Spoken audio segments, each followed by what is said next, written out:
Hello, hello, and good evening, everybody. Once again, we welcome you to Saffron Voiceover Talk Show, the Community Forum. Thank you so much for joining with us this evening. It's always a pleasure to sit back on a Wednesday and have you all in our midst. My name is Giz Ojiako, as most of you all know by now. And for those of you who don't, I am the Director for Programs for SaffronSACAP. So thank you, and it's nice to have you here. I want to, before I call on my colleagues to introduce themselves, I want to welcome Facebook, as I do. Thank you for joining us. But I'm going to call on Marcia. Marcia, if you want to unmute and introduce yourself, please. Welcome to another Wednesday evening. Thank you for joining us. Thank you for always being here for us. And tonight we look forward to a very interesting, fascinating, and worthwhile discussion around having role models within our Black African and Caribbean households, and the importance of having engagement within our families.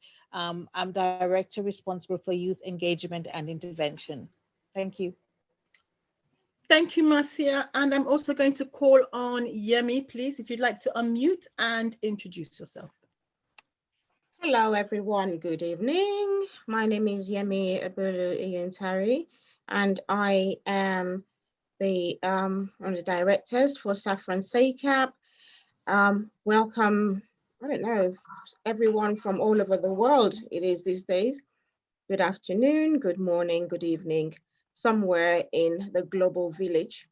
I'm also going to be your host this evening on Facebook.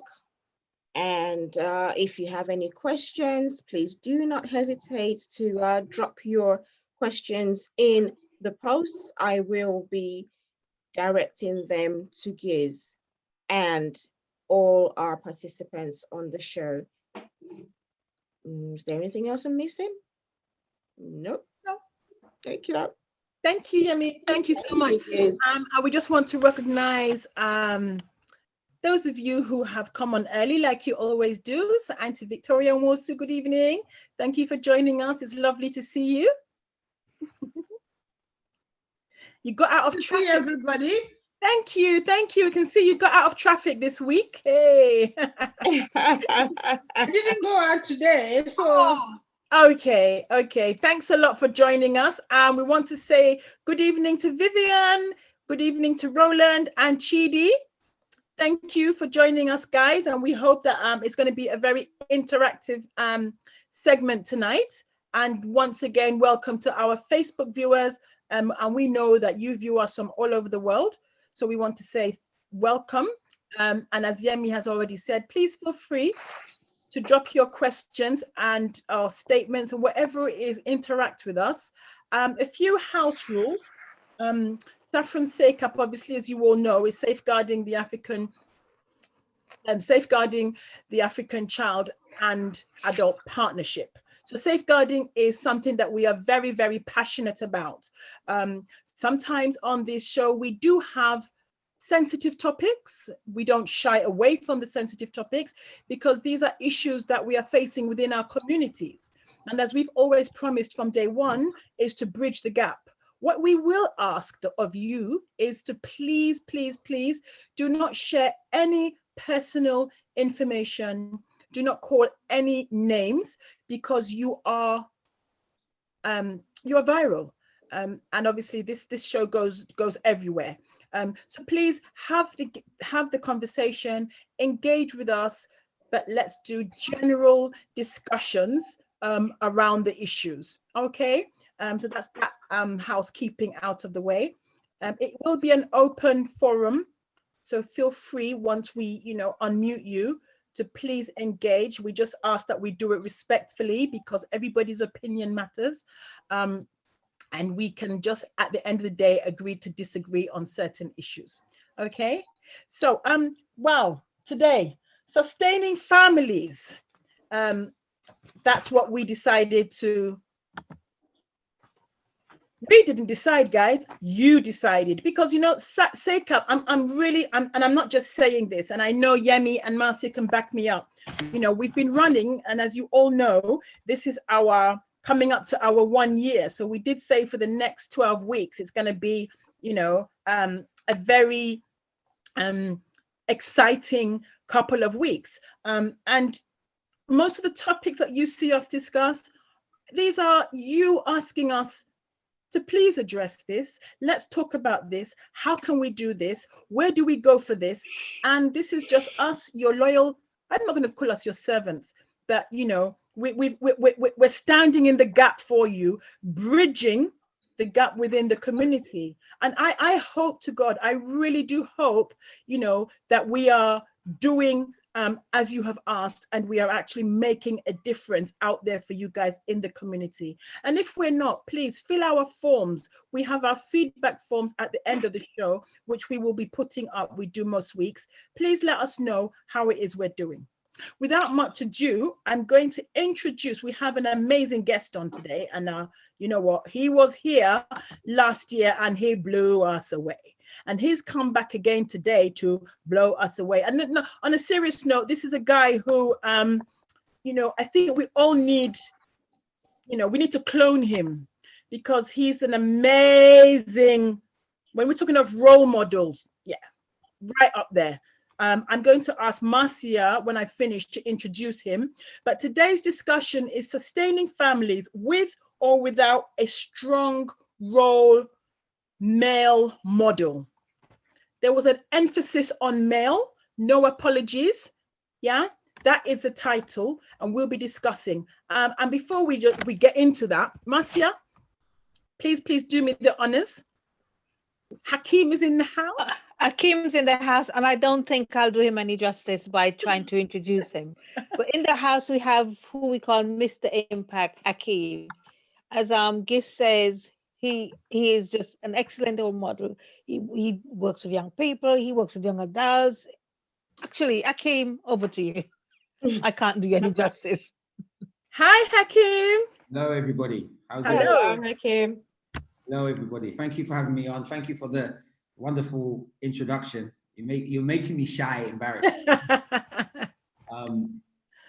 You know, I think I just do what I do. Really, I think it's important. I know I do have a burden in terms of I feel responsible because there are a lack of male role models. I actually going to rephrase that. I think there are male role models, but I think there's a lack of edification and uplifting of the male role models.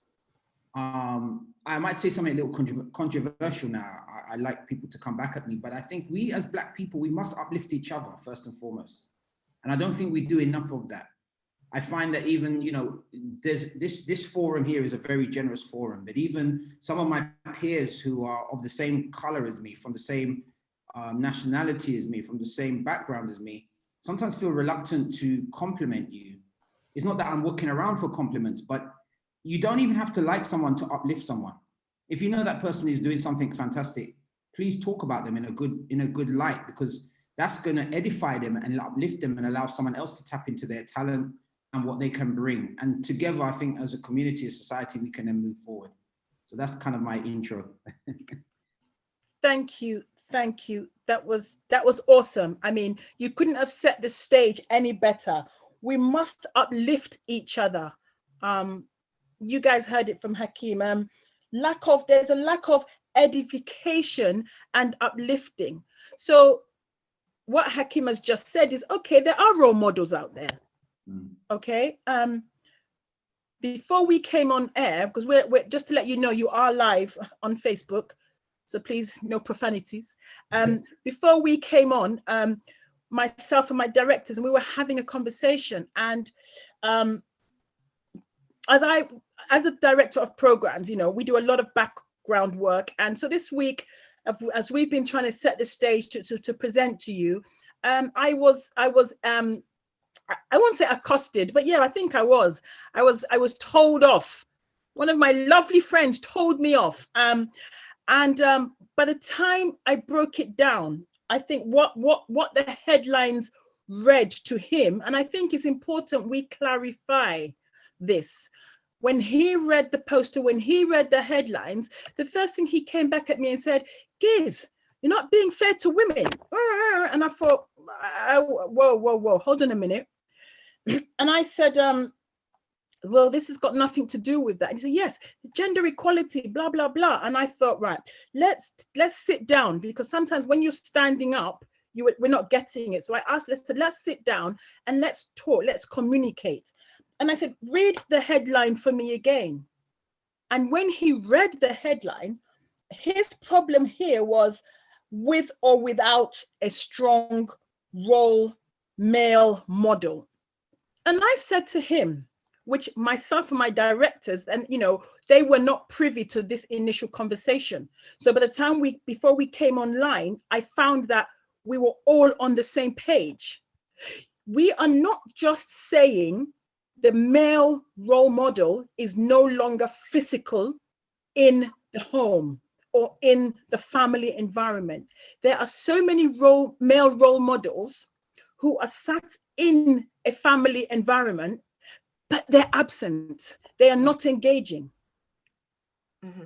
Do you understand? And this is what we want. We at Saffron, and Hakeem, feel free to interject. Anybody that is, online, please feel free. Like you said, it's an open discussion. We are not just saying absent fathers or absent baby fathers. Let's get that clear. We are saying there is the without is sometimes you are there, but you're not present. And I think the worst thing that can happen to any young person growing up is to have a male role model who is physically living with you under your roof, and you are unable to gain everything because they are absent. They're like a ghost. Yeah. So guys, feel free, if anybody disagrees or feels no, that is not the case, throw it out at us, because we are here to learn from you as much as you are here to engage and learn from the forum. Yeah. Okay. Just riding on what you said, Giz, and it is a big concern for a lot of families, whether they realize it or not. There are a lot of male persons in the family, but like you said, the impact of that male presence is not being felt within the family, either positively or even negatively. Sometimes they're just not there. We were talking, and I know there are some male persons in the family who do not know what size of shoe their children wear. So how do you want to buy your child a present and you don't know, or even date of birth? It's really hard to realize that if you don't know some of these really little things, how then do you converse? How then do you interact with the children within that family, be it male or be it female? These are the questions that we're addressing. This is a community forum, and what we talk about are issues that are happening within our communities, within our homes, issues that as Africans, Black people, we tend to sweep under the carpet. It is not only abuse that's swept under the carpet, it is our lived experiences that we tend to hide under the carpet. So if we don't talk about it, we don't have to address it. Well, we've got to start talking about it. There is, and this is part of some things I'm writing, there is a great, it's nearly a cliche now, but there is a great overrepresentation of Black African children on the child protection plans, on children in need, right? Even in safeguarding as well. So why don't we talk about these things and reduce the chances of our families? You know that the mud you don't want to drag yourself in will end up dragging yourself, the family, and your extended family in it. Because when we're sitting down with families doing family group conferences, we have all your extended family coming to sit in, your friends, neighbors, even if they're going to be the ones to help and support to pull these children out of getting into the system.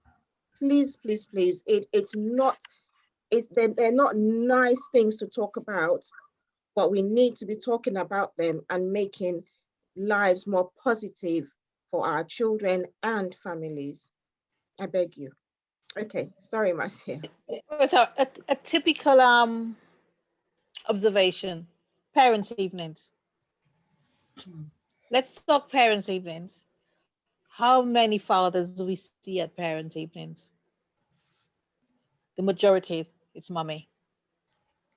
It's a mom. It's always, I don't understand, and that's from my experience as well. I don't get it. Where fathers don't attend parents' evenings, it's always the moms. And I think some of this stems back to a bit of our old traditions where the fathers provide a roof over your head and the food on the table. And that's their idea of supporting the family, not engaging in what we call the softer skills of being there.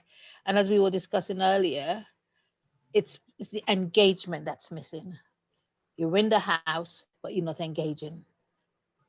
You're in the house, you don't know, as you say, you don't know your kids' shoe size, you don't know their date of birth, you don't know who their friends are, who they're bringing home.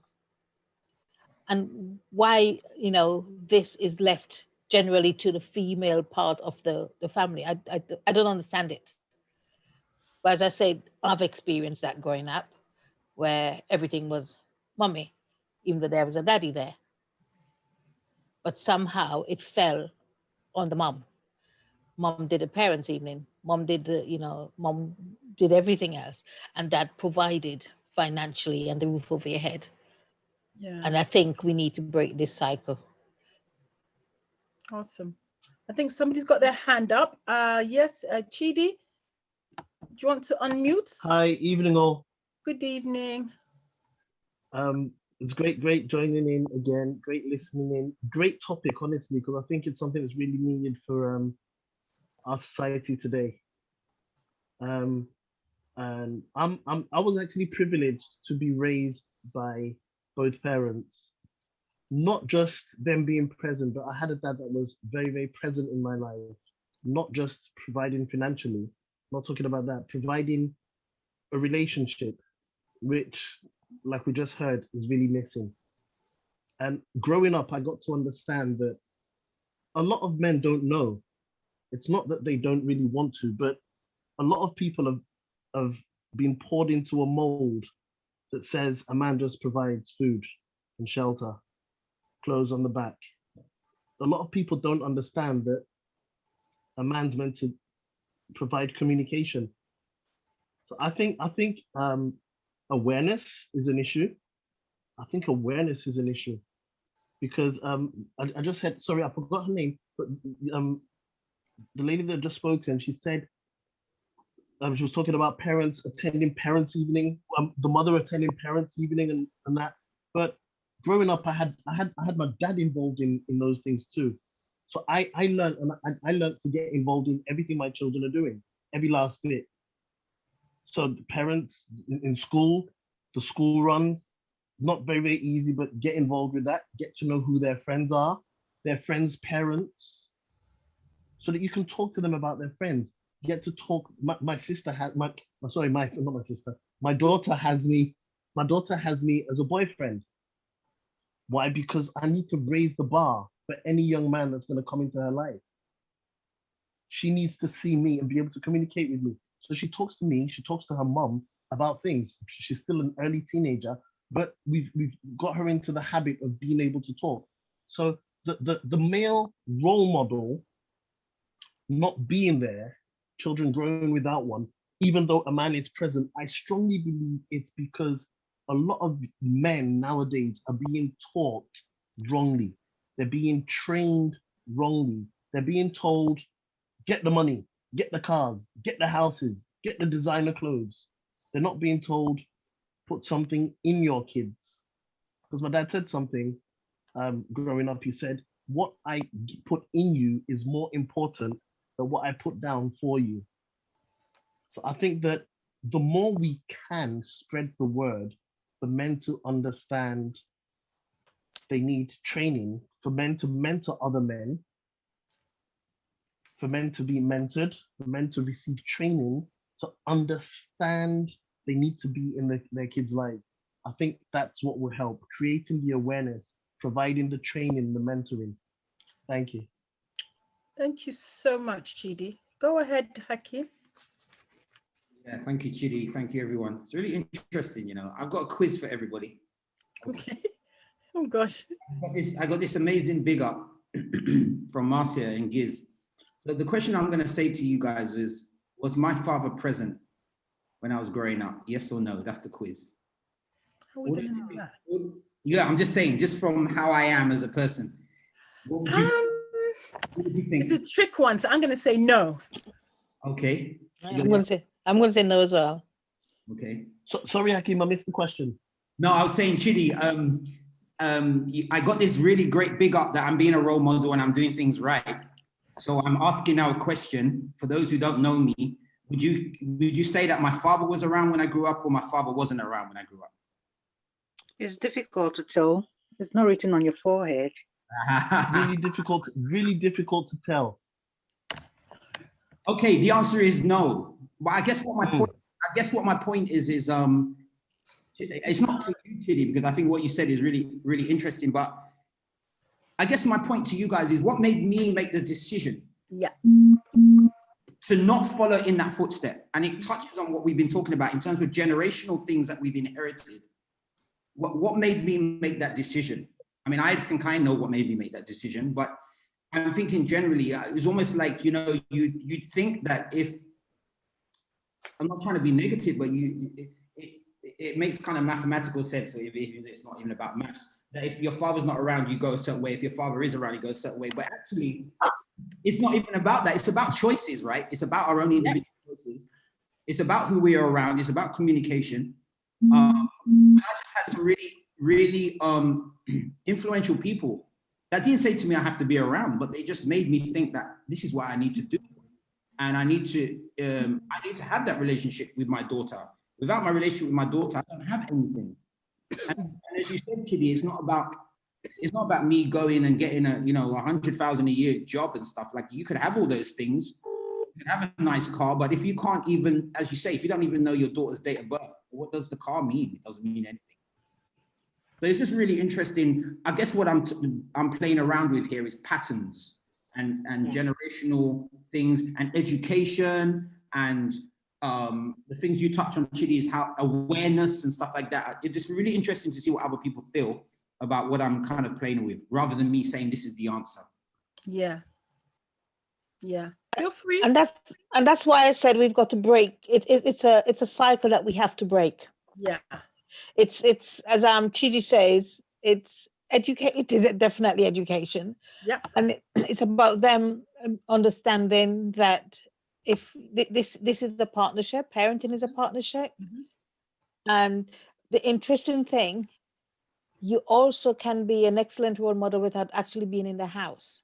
Yeah. Because you can be in the house and not a role model as well. Yeah. It's the engagement that's important. Sure. It's that the bit that's important.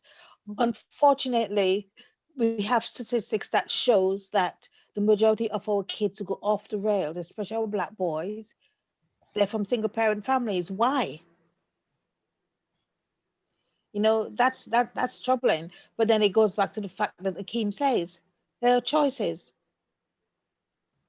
And you know, you people may choose to do the exact opposite of what they had growing up. Or they might choose to, well, there's no hope for me, so I'm just going to carry on down that route. Mm-hmm. But also it takes a village to raise a child. Sure. Who else is in that child's life? Sure. I mean, I know, for example, not saying it because Akeem's on here, I know my son has Akeem in his life. Mm-hmm. He's got daddy, he got aunties, he got uncles, but that's an external role model. That's another person that he can talk to, because sometimes kids won't always tell mommy and daddy everything. No, There's we know. some things they would share with other people, Yeah. and Yeah. because they're sensitive souls as well, and you know, according to what they're discussing, the other person might understand more, Sure. or they might think mommy and daddy might take it too seriously, or might get upset about it. Mm-hmm. You know, so Yeah. it's about the village as well. It's not just about the person in the household, because that person can be in the household and not engage. Exactly. Okay, Auntie Vicky, you had your hand up. Would you like to? Yes, I just wanted to ask a question. How do people think about environment influencing people? Does that come in? Yeah, it does. It does. It does. Yeah, I think so. I think because the environment is what Chidi was saying about, Chidi's point about you just provide and have the money and this, that, and the other, but you could have all those things. And I think social media is that instant have things. That's right. There's no delayed gratification in things. And if you as an adult are practicing, I want it now, how can you teach your children delayed gratification, patience, endeavor, etc., etc.? So I do think, Victoria, that you're right. Where we are right now with social media, I use social media. I'm not going to knock social media left, right, and center. Yep. Just the general message from social media is Quick. how many people see on social media? How many posts do you see a day of two a male and a female coming together to inform a young person? You never see a post like that. But how many posts do you see of I've just made and I've got loads of money, or I've got this and that, and I look great today, and I'm gonna look fantastic for the rest of my life? I think it's all back to front, personally. Yeah. Awesome. Chidi, I'm going to come to you in a minute. I don't know if you're still on because you've taken off but you probably are. But just give me 1 second. And it's just for me to touch on what Hakeem has just said.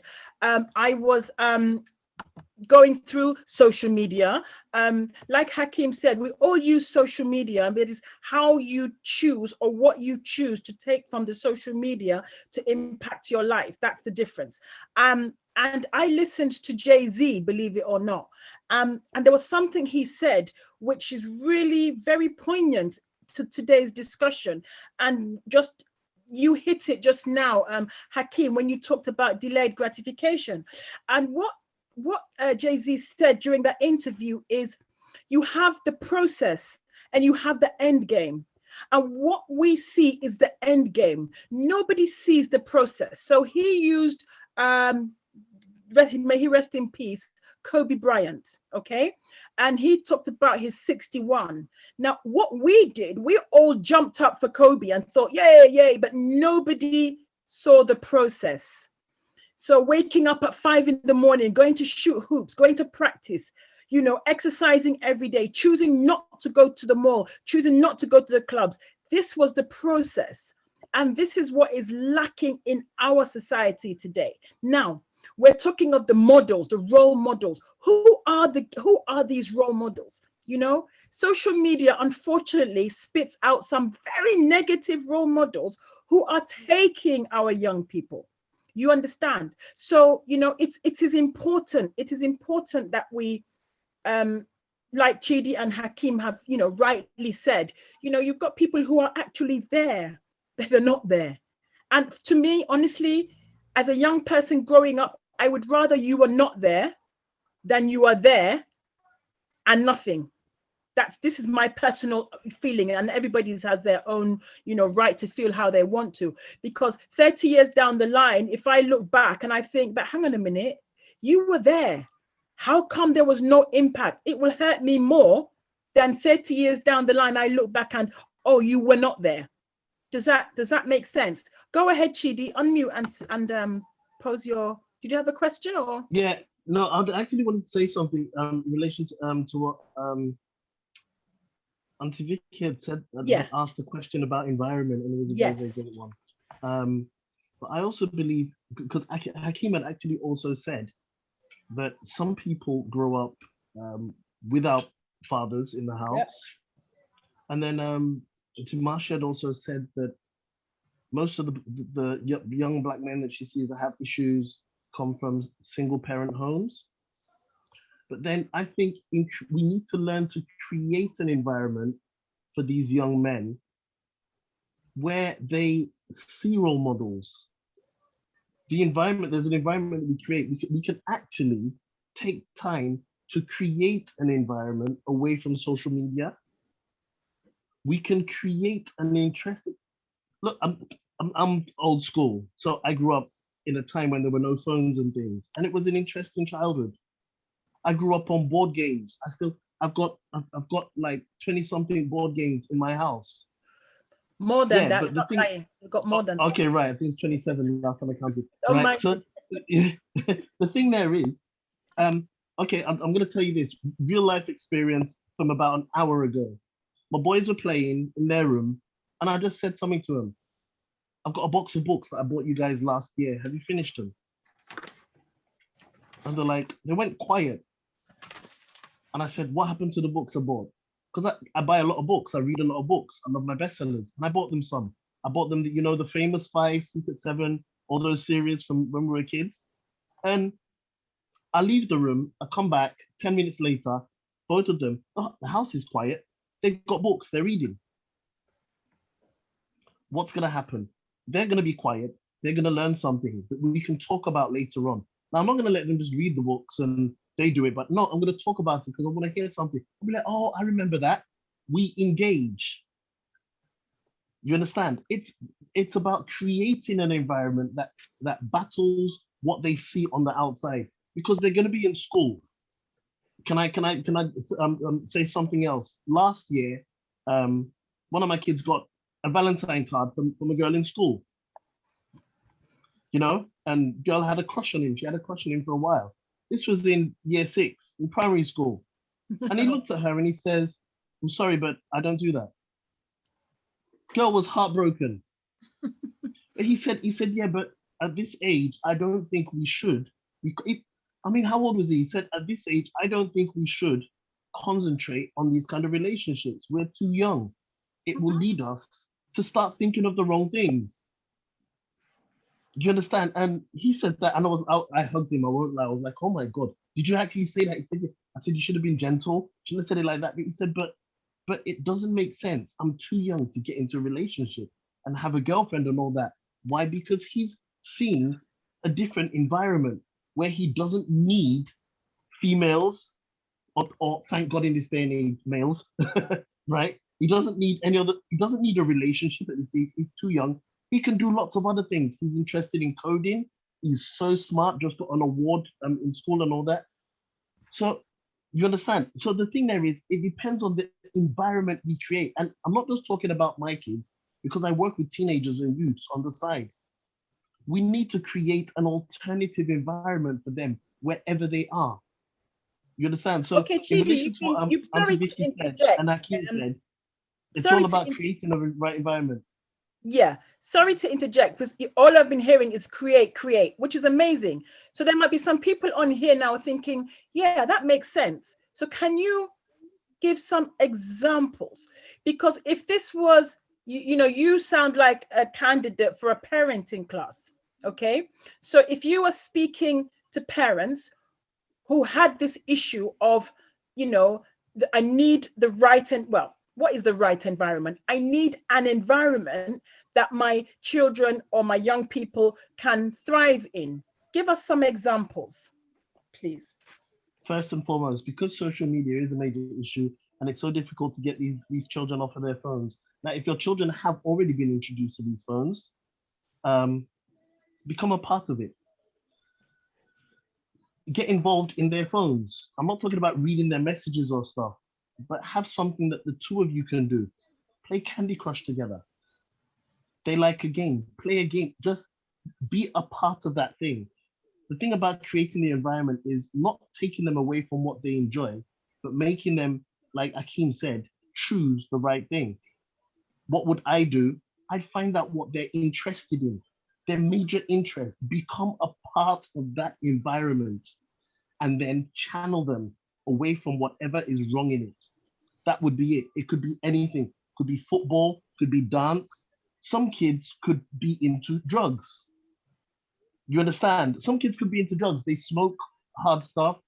Right. Why are you doing this? I just told my daughter the other day, are you aware of the fact that these things were created originally as medicines, but they're being abused? She was like, oh, I thought they were just bad. I said, well, now you understand. So the thing there is, the environment isn't taking them into a room, shutting them away from everything else. No, the environment is becoming a part of whatever they're doing. Any music, dance, school, failure, become a part of that and channel them right. Thank you, Chidi. I want Hakeem's got his hand up, but thanks for that. That was amazing. Go ahead, Hakeem. I'm gonna try and be really quick because I realize there's other people on this call. It'd be really interesting to see. Yeah. So that it's a holistic approach to this conversation. But I'm gonna be really quick and be negative, and then I'm gonna be positive. So I'm gonna do my best example or impersonation of Trevor McDonald. In the last 10 years, 4,500 youth service workers have been made redundant. In the last 10 years, nationally, 750 youth centers have been closed. So this is my point. Okay, I'm going to come to the positive in a minute, but this is my point. We are all here realizing that we need to create an environment. However, the government, who we're supposed to be supported by, are not investing in the system. Yep. Yeah. What I just said about 4,500 and 750 wasn't figures I made up. That's fact. We're making a piece of work, an outdoor piece of work about youth centers being torn down. So already we've got 10 arms behind our back, let alone one arm behind our back. Mm-hmm. But anyway, the positive side of it is how I look at it is that we can look at the statistics, we can look at the figures, and we can do nothing. But as many of you know, and obviously through Marcia, we run a dance organization, and it is about dance, but it's also about empowering young people with the leadership skills and giving them the opportunity to learn from role models and them to become role models. So that's how we're trying to counteract the system. But I think someone just put up systemic fracture. Exactly. So, but I mean, what's happening here in this moment is very positive. We must look for creative ways. We must look for ways to come together. And this is why this is such a beautiful thing today. It's because we're trying to come together to break that. But when we have the government not even helping us to create these environments, it can be a bit painful. Thank you, Hakeem. I'm just going to take, you know, we also are engaging on Facebook. So Uju, thank you. Uju M. Chinedum, thank you so much. Well done. And thank you, Saffron, for addressing and discussing such subjects. Our community is suffering because of dysfunctional and faulty conditioning and training. Some would argue that there is no point talking about issues like this because everybody should know what they're supposed to do in it. But the truth is that actions and inactions show that obviously people don't know or don't care about fulfilling their responsibilities. Then she added, big up to all dads who are fully involved financially, emotionally, and spiritually. I think the bottom of that is in their children's lives. So thank you for that interjection. It continues. Next one. Oh, it does. Okay. Oh, sorry. Yes. Okay. In training, some would argue that there's no point talking about issues like this because everybody should know what they're supposed to do. Then she said, big up to all the dads who are fully involved financially, emotionally, spiritually in their children's upbringing. Please keep it up. To those who are absent physically, emotionally, and spiritually, please do better. We need your input and help to help our children thrive, ease the load on moms, and better empower and strengthen our communities. Please. I think it continues, yeah? There she ends with please. Please, okay. So it's more of a clarion call, you know, where she's recognizing, you know, the male role models who are stepping up, and she's basically beckoning on those who are not.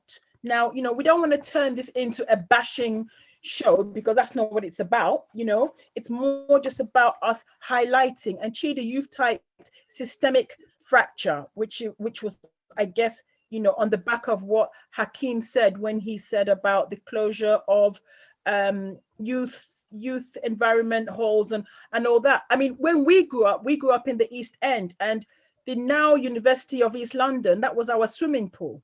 We had lots of places. We had lots of places to go. Now you see the young ones hanging out on the street. Okay, and it is true, Hakeem. Some others, I've heard my voice. I love my voice, but I've heard my voice so much this evening. I'm going to call on people I know who are leaders in their environments to please lend your voices to this discussion, because we need to hear from you. And I'm sure there are some ideas you can throw out there to help people. So Roland, are you able to unmute yourself? Because I know you'll be running off soon. And let's hear from you. Are you there? Let's see if I can. Roland, is Roland there? Vivian's around. Vivian's got a hand up there. Vivian's got a hand up. Beautiful. Vivian, I'll come to you now. Ask to unmute. Awesome. Go ahead, Vivian. Hi, everyone. Hello. Oh my gosh, I think Giznos, this is my, you know what? This is my topic of debate for life. But anyway, I just want to say big up to Hakeem and to Chidi. Very inspirational. I just feel like Chidi could have just been my husband put in my house, like just, you know, come and live there. Oh, amazing, because all the things he has said, you know, both men, are extremely inspirational. I would probably call myself slightly older generation, because I'm looking at Chidi and Hakeem and thinking they're probably slightly, you know, younger generation to myself. I'll say that and I'll tell you why. I mean, I grew up in Nigeria, even though I was born here, but with my father, I don't know if this was the same. My dad never missed a parent evening. That you know, education and making sure that everything was right educationally. I don't even remember my mom going to a parents' evening. Coming here, and just like Master said, from personal experience, there was a dad in the home that was there but was not there. But the shocking thing I found with the dads in the home that are not there is when it came to whenever the children seemed to be in trouble, then they were there, you know, to say how, you know, discipline part and, oh, you are naughty. That part, they were there. And every other part, they were basically not there. How to change it? You know, there was something Hakeem said. I mean, I know he's speaking from a male point of view. When I grew up, there were certain things that I saw even from my mother at the time, and I made a conscious decision that I'm going to do this differently. You know, it's very easy for us. So, you know, that's how we grew up. We didn't know any different. And, you know, no, that excuse is enough now. You know, especially those of us who grew up back home, we've seen civilization. We know how things are done. You know, back in Nigeria, for instance, you had the house helps helping and things like that. So we don't get here and expect that mom will do the cooking, then do the homework, then train the children.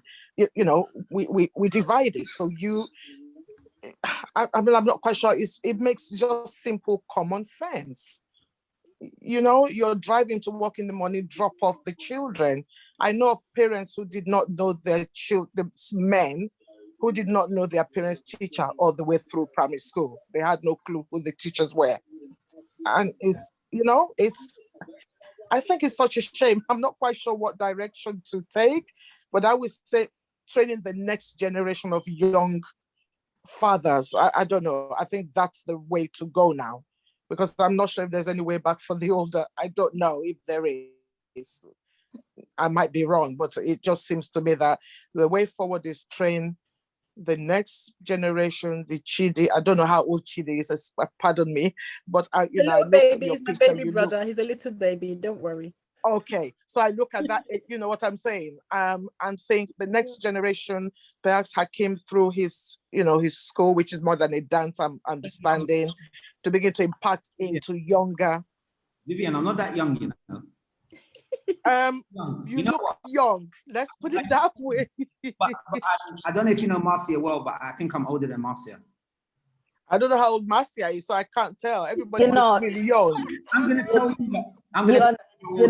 You're not older than me. Oh, this is the truth. I'm gonna be 51 in June. Oh wow.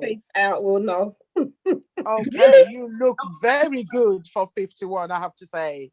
I'll tell you why I'm saying that, because you're right about generations, and I think to put things into perspective of what generation I was in, that's why I wanted to tell you my age. Yeah. I'm not trying to boast to say I'm looking at, but I think if you think I'm 30, that's a different generation to 50. And if you're around my age, or I'm not saying you are, but then you can relate to what was going on in the world, so to speak. So that's why I went to put it in context. Okay, thank you. I have to say, you look good for 51, honestly. Take it from me, you really do. Yeah, I think we're kind of in the same generation then. Yeah, we are.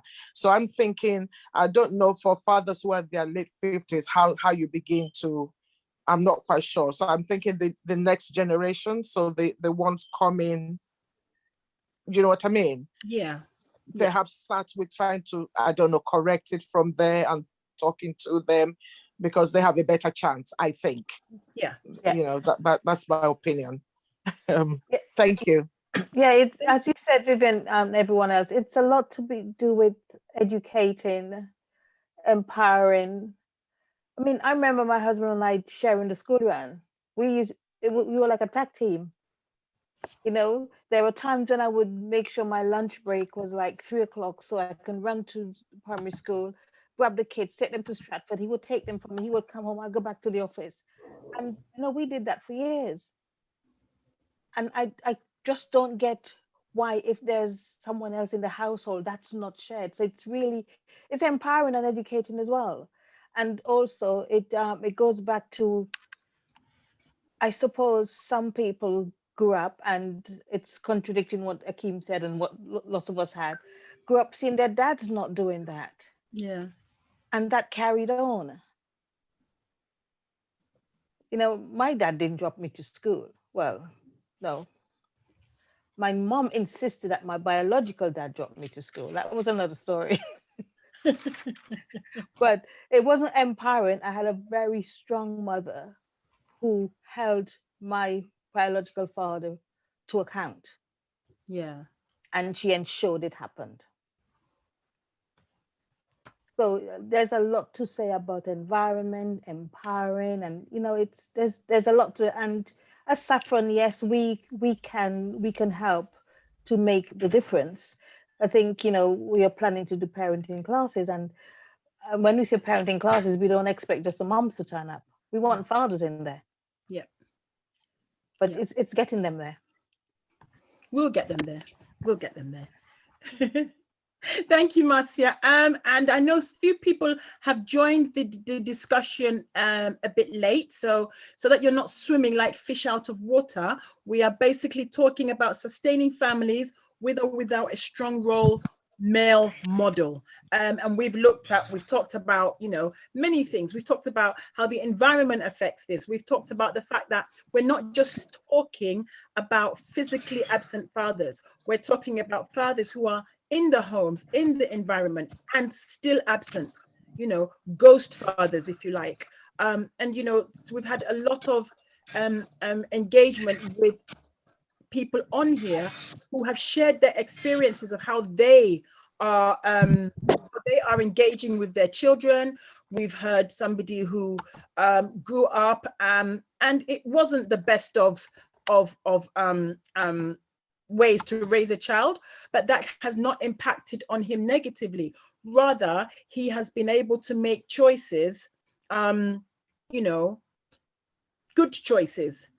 And just before he runs away, because he's running away in 5 minutes, Hakeem, please don't go. I'm going to ask you to unmute and you know, give us a final word, because I know you're busy. Just give us a final word. Type impact. Hakeem, you know, you tell them just before you go, please, about impact, and just give us a final word. And you know, I'm going to say thank you so much, because you always come and blow us away here. So yeah, go ahead. Yeah, I mean, a final word, impact. Anyone can look up our website, impactdance.co.uk.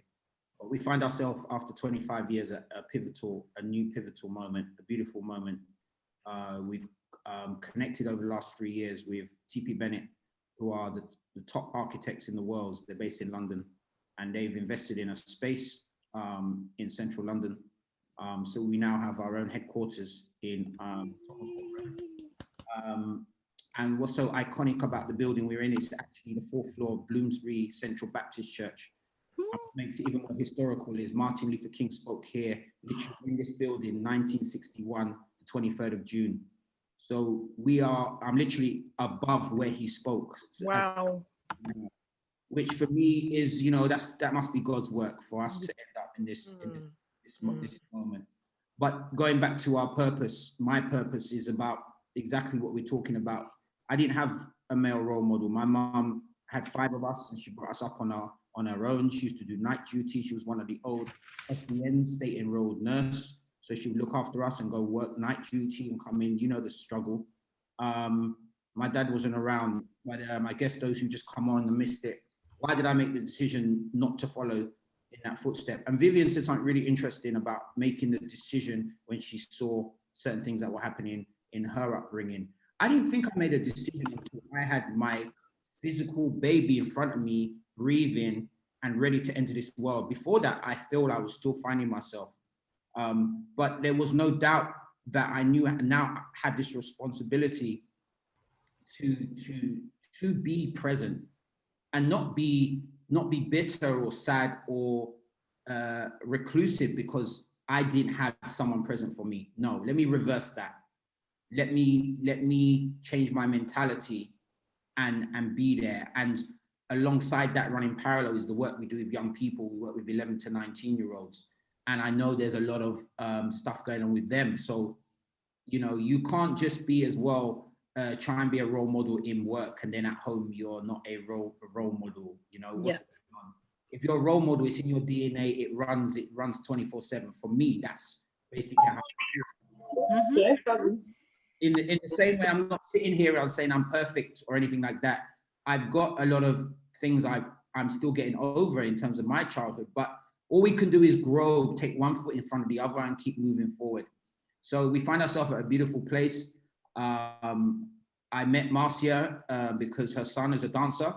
And from there, we built this amazing relationship, not only with herself, but Saffron. And the last thing I'm going to say to you is actually, while I've been on this call, her son has just messaged me because I rang him before this call and said, what are you doing tomorrow at 8 o'clock in the morning? And he said, I'm not sure, I'll get back to you. I said, okay. And he got back to me and I said, right, you're coming here to work tomorrow morning for 3 hours helping me move stuff. And he's coming at 8 o'clock tomorrow morning. Because it's not only he's helping me, but again, that time with him, for me, is about shaping him. He's at a stage where he's second year at university, he's thinking about the future. So it's not like you get in his face and start telling him what to do, but maybe he might just say one question to me about how would you navigate? And for me, that's what our role is. And that's what our responsibility is. So I want to thank Saffron once again for inviting me to this conversation. I hope something I've said has resonated, and I hope to hear from you all again and see you all again soon in the future. Thank you so much. Thank you, Hakeem. Thank you. Brilliant. I have noticed. Thanks, Hakeem. Thank you so much, Hakeem. And if before you go, just pop your details in the chat so that people can, and we will definitely share it on our sites and all our social media. And we'll be visiting you soon. Lockdown is over. Yes, we're heading to Bloomsbury, so you better be ready. I am ready. I'm coming with my lycra, coming to dance. Marcy's already been. Oh, really? Okay. Well, she's cheated on us then, but don't worry. I'm going again tomorrow. Okay. Thank you so much, Hakeem. And, respect, love. Thank you so much. And thank you for everything you're doing for all the young people. Thank you. Thank you very much. God bless you. Thank you. And I know I have a few people that have entered. I want to just please recognize Uncle Dapo is in the house. Good evening, sir. I'm saluting all the way from Lagos. Uncle Dapo, answer me now. Talk to me. I have Michael Adeshokan on. Welcome. Thank you for joining. And I'm very, very sure I saw, let me be sure, I don't want to call, yes. I've seen some of you, and some of you have already said to me, don't call your names out. I'm going to respect that, but I have seen you. Just know that I have seen you. And thank you for coming on. Vicky, thanks, you're always on during the week. Thank you so much. And Iyani Wura, good evening, all the way from Lagos. Thank you for coming on. I hope Lagos is good, and I hope all our people out there are doing well as well. So thank you. So yeah, without unmasking yourselves, we have quite a lot of you who've listened to what Hakeem has said, Vivian has said, Chidi has said. It would be nice to hear from some of you, the younger people, because this is really about you. Talk to us, yeah? Let's hear your perspective on a role model, the absence. What is a role model to you?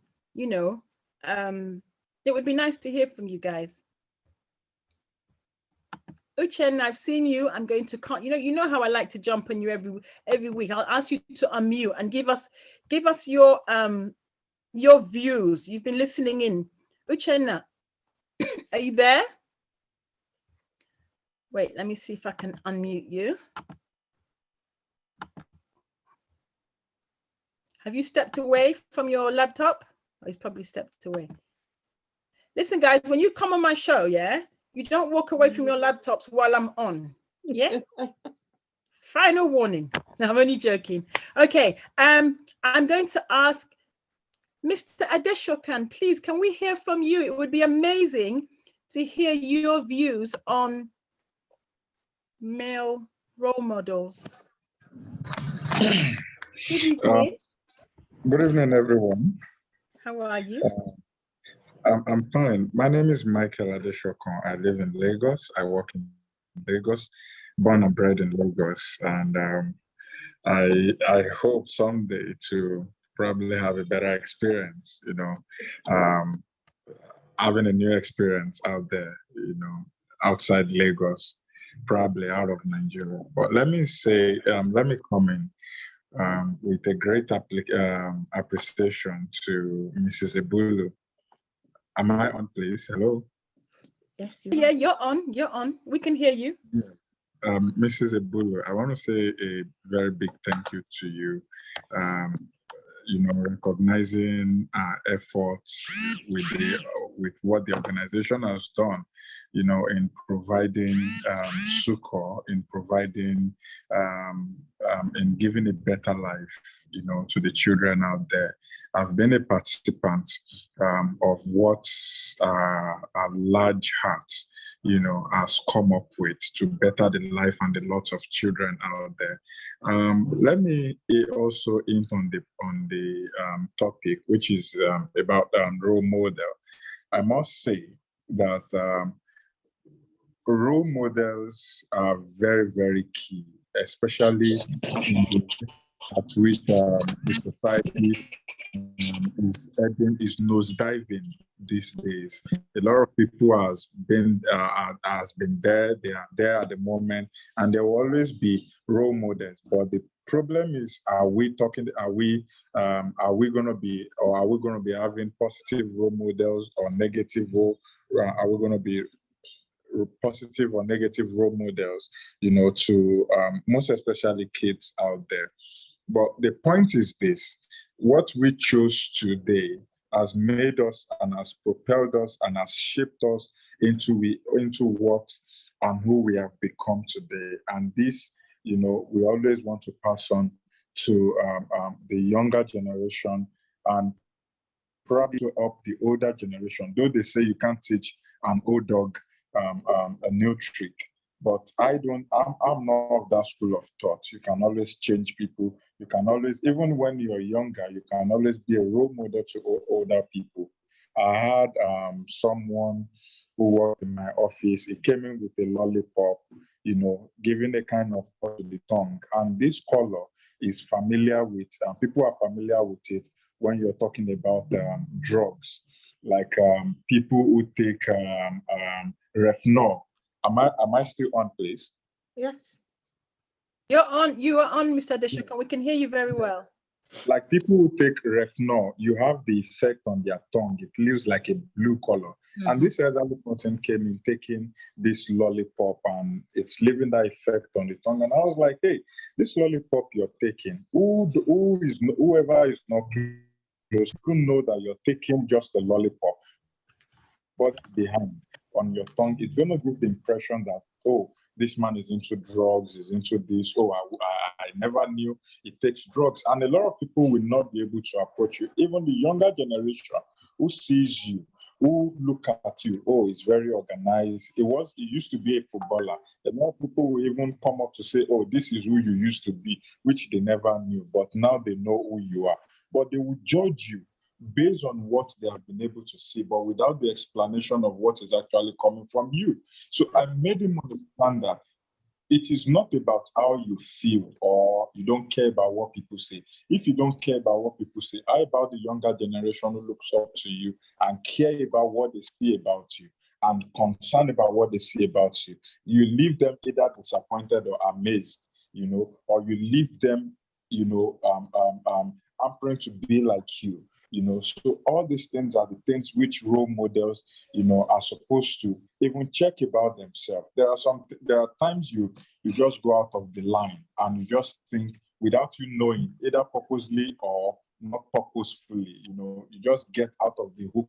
And a lot of, so as on my own point today, I just feel role models to have to be very, very careful. And even we as ourselves who look up to people, we have to, there's this Yoruba saying that Tabatu Omobi Omona Atunraibi. You understand? I will explain it, which says when you give birth to a child, the child should have to go through a rebirth himself, him or herself. So as a matter of fact, when we look up to role models, we also have to sit back and remold ourselves into what we want to become. Sit down, reanalyze, readjust, set some goals, even beyond that which our role models are, because they are also human. They are human, they make mistakes, they are prone to errors, they are prone to, a whole lot of factors, environmental factors, we also empower on them. So I believe in role models, but I also am of the opinion that people who look up to role models, still have to sit back and do a readjustment of their own personal goals in life, and also draft out a new goals for themselves to become a different and a new version of themselves for other kids and people to follow. That's my belief, please. Thank you. Thank you. That was very informative. Yemi, if you'd like to respond, because I believe. Yes. Thank you so much, Michael, for joining us. And thank you for always supporting Saffron SDGF in Nigeria. And also here, we really do appreciate you joining us and adding your thoughts to the discussion. And I totally agree with you. I know that there are, older people who think that they can't be bothered about what people think. But sometimes really the way you portray yourself either positively impacts on people or negatively impacts on people. We say that children learn from what they see. So your actions and your reactions then cause an action or a reaction with the young people. So yes, you really hit on probably a point that some of us were not thinking about. So really, absolutely, thank you. And thank you for always not turning a blind eye when you need to reach out to people. We also want to, I think that brings me, and I believe Giz will agree because we discussed about it, about a lot of things we've been talking about brings up the generations, the older, the two houses, and we've coined it actually more than the two houses, it's the three houses or the generations, 3 generations. So from our older, the younger, and then even the most young. So if you look at those 3 generations, what are we leaving from the first house to the second to the third, what are we leaving for them to look up to follow, to emulate, and then to leave for the next generation? Or if we're looking at the two houses, what's the narrative of the two houses is keeping? Okay, so basically, yes, when we talk, and this is coming from, we will mention her because this is our mentor, Mrs. Ama Anane Ajay, who is our mentor, myself and Yemi's, and she will be coming on the program shortly, not today, but within the week. And this concept of the two houses, which is her brainchild, like Yemi said, we extended it, and the reason we did is because we've got to think of this. For those of us in diaspora, yeah, we came from a family, from a home, yeah? So you've now migrated. So let's say, I'm going to use myself. So I've come from Nigeria, you know, and so I was with my grandparents, my parents, okay? So my parents have decided, oh, I want to see if I can take Giz to London and let's see what kind of life. So what do? They take me from the first house, yeah? And they bring me to their house, my parents' house, which is the second house. Now, as they're coming, they've come with some knowledge. They've come with something. They haven't come with nothing. But what they have come with is what they have brought from the first house, which is my grandparents' house, which is their first house, yeah? Now we're in the second house in a new environment, a totally new environment to my parents, okay? And me. So we're in this second house. Now, God rest both of their souls. In real life, they're dead. But for argument's sake, they're still here. I grow up and I leave them and I go and set up my house and I have children. So my children are now part of the third house. So you have these three houses, okay? So I've got my grandparents' house, my parents' house, and my house. Now, each one of these homes has culture, has values. Now, the culture and the values started from my grandparents. So when my parents brought me to the United Kingdom, those are the culture and the values that they have brought with them. Yes? So they didn't come empty-handed. They came with something. But what has happened? They've raised me. My parents have now raised me in their home with the culture and the value they brought from my grandparents. But the environment is not the same. The environment is different. Okay? So what am I having? I'm having conflict with my parents because why? I'm picking up the values of this new environment. I'm picking up the culture of this new environment. And I'm bringing it home each time I come home. And it's jamming with the culture and the values that my parents have come into this country with. And what do we have? We have friction. Yeah? But then it doesn't stop there. So I've moved out. And what do I take? I take some of the values from my parents, but then I have my new values that I have adopted from this new environment, and that's with me and my children. Now, I don't know if I'm making sense or if you can all see the picture. I'm going to stop here because next week's show, we are going to dig deeper into the concept of the 2 and 3 houses. But we wanted to drop it for you to understand. But don't forget, we're talking about the sustaining of families. How do we sustain families from that generation down till today? Yeah. There's a lot of conflict, and it comes from somewhere. Yeah. So I'm not going to turn this into a lecture, but hold that thought, and we will definitely be revisiting it next week and throughout the segment. But it is, especially for the African and the Caribbean families, it is one of the catalysts, one of the triggers of a lot of the issues you're seeing in the families today. Yeah. So I'm going to keep it there, Yem, and we'll visit it next week so we don't go out of the scope of today.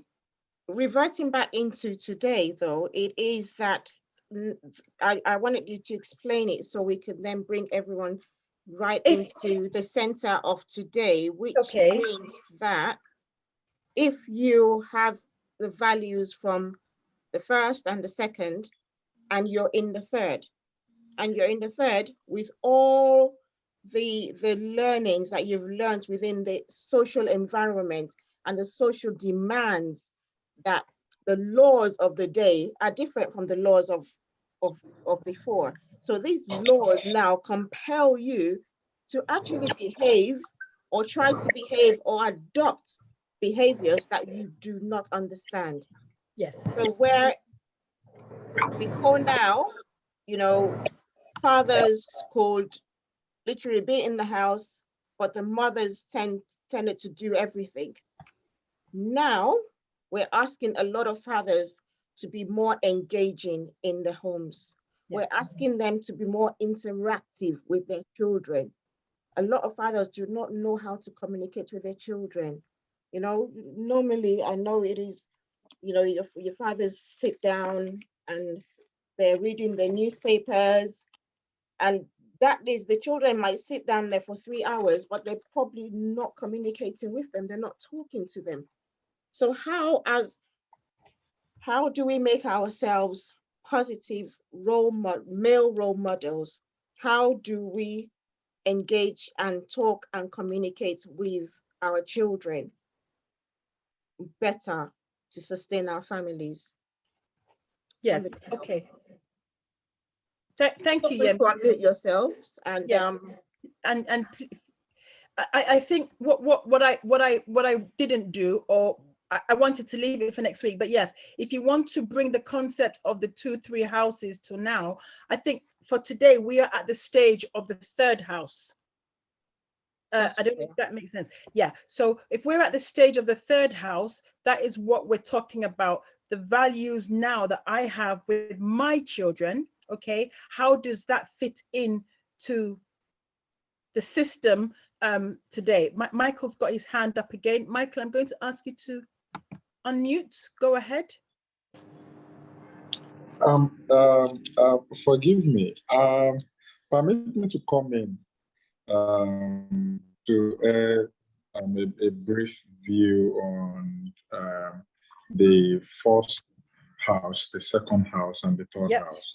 A lot has not been passed on, or a lot has not been able to shift from the first house to the second. A lot shifted, or a lot that happened in the first house has not been able to take effect from the second house to the third house. From which angle am I looking at this? My parents probably enjoyed all the benefit of all the attention, or I may have enjoyed, because I belong to the second house, I may have enjoyed a whole lot of benefit from mentoring to coaching to family bonding and a whole lot of things. But a lot of factors are beginning to shift. Are beginning to shift the second house, between the second house and the third house now. A lot of factors are beginning to shrink, to stifle the life out of this mentoring we're talking about, from the second house to the third house, having bigger problems now, you know, lying in between the second and the third house. How do I mean? Talking about work level, timing, talking about, okay, how do you enjoy their leave, especially talking about the first, second, and even the third one. Because if we want to base these two, we're going to base the timing, we're going to judge the whole reports that we have, even if we want to look at the third world country, which is a country, taking a country like Nigeria, for example. I know a lot of parents who even when they are working on and while they are on leave, they still go to work. They still find side hustle. They still do a lot of things that we never even allow them to create time for their children, for mentoring, even for assignment, for, you know, to just check up on them. A lot of children don't even know their parents anymore. until they are about getting to 3 or so. Because I think he's frozen. Yeah. Let's wait and see. Oh. To educate the minds of people that are beginning to widening the thinking, the ideology that is beginning to help people to inculcate their ideology of bonding with children. You go to a lot of eateries, you see just the household and children. You go to a lot of places. As a matter of fact, for some women, it is even endangering the wives at home. It's endangering them because a lot of activities that are supposed to be carried out by the wife is already being carried out by the housemaid, which is now even shifting the responsibility, the bedmatic responsibility to the housemaid now. A lot of husbands are beginning to get their househelp pregnant. So it's not the wife's fault, it's not the woman's fault, and it's not the fault of the wife who is also engaging with the driver or the driver who is engaged. So are you saying that, Michael, hold on there. So are you saying that the fact that male fathers and male figures in the home or older male figures not engaging with the children is really causing rifts within the family system as opposed to bringing it together? Children exposure, it's eating deep into their thinking, their ideology about life. Cultures differs from one society to another. The type of music we listened to some years back is not the kind of music we are listening to. You have semi-nude videos and semi-porn videos out there today. Who is checking all these things? Nobody's there. Nobody's caring about them. A lot of parents today feel if there's subscription on the Go TV, on the DSTV for this part of the world, then every other thing is settled. They bring in the home lesson teacher. It does all whatever it could, and it moves on, forgetting that this older person who is handling the children will never and will not take care of the children responsibly like they ought to. How many people do we have here? We have the mothers and we have maybe a few fathers here who are passing this message on, but how many people are ready to listen? So this thing is eating deep into the fiber of our society, our culture, our upbringing, our thinking, our ideology, even up to religious houses. You have a lot of religious houses who are no longer preaching what it is, rather than focus on children, rather than focusing on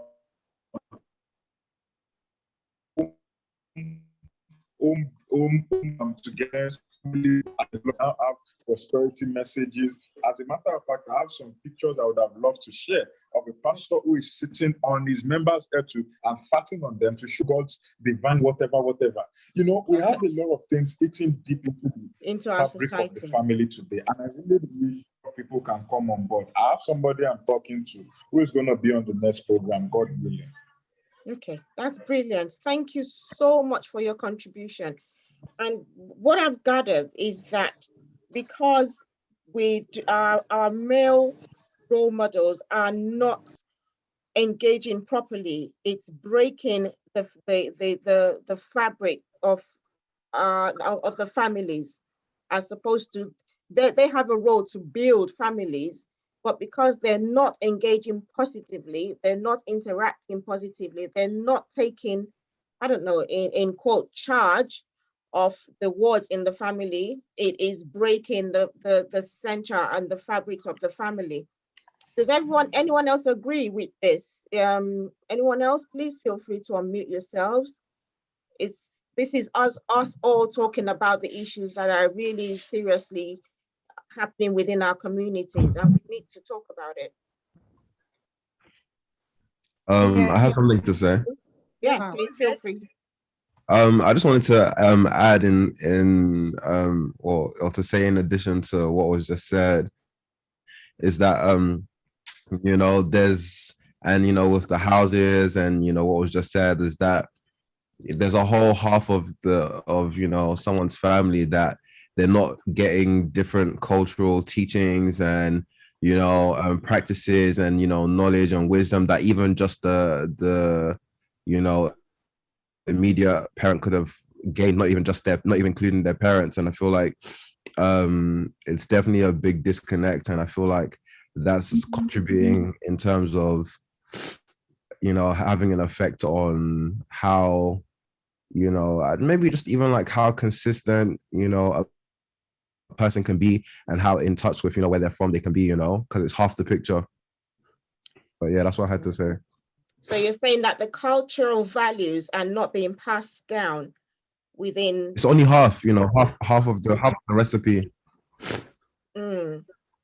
Awesome. Thank you for that. Okay, I need to see. Okay, Mr. Felix is in the house. I'm going to unmute. Hold on, Vicky, hold on. I was going to. Vicky speaking. Hold on, Giz. Okay, go ahead, Vicky. Go ahead. Oh, okay. I just wanted to add to what Yemi said in her last statement. Just to add that most men, they want to be present, but at the same time absent. They want to be married, at the same time remain as bachelors, if you know what I mean. The most important thing that is missing is the engagement, which you've hammered on today. A lot of fathers, you see them in the house, they are disengaged from their children. They're not interested. They're just self-centered, concerned about their own circle of friends, about their own self, not bothered about the children. They don't even know what's going on in the child's life. That's why you see all these stabbings in secondary school.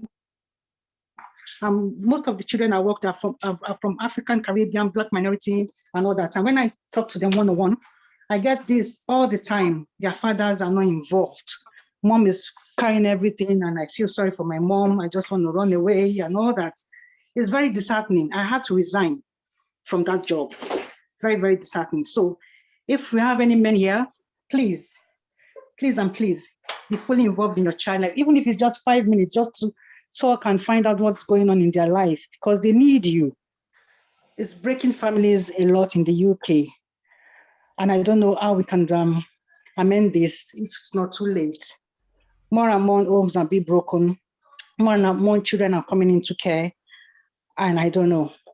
And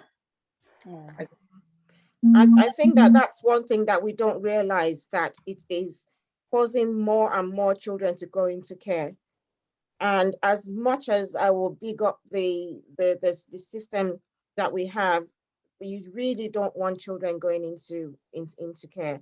I say that when you have children in the homes that are not thriving, how do they thrive outside of the home without the essential support of the pillars who are supposed to support them and mold them into achieving, human beings. So, okay. Okay. Mr. Felix. Yeah, Mr. Felix, would you like to unmute yourself, please? Good evening. Is he still on mute? Okay, let's see. Galaxy.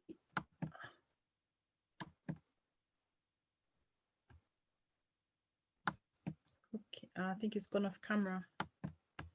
Are you there, Mr. Felix? Yes, he's. Yeah, you can unmute yourself and take the floor.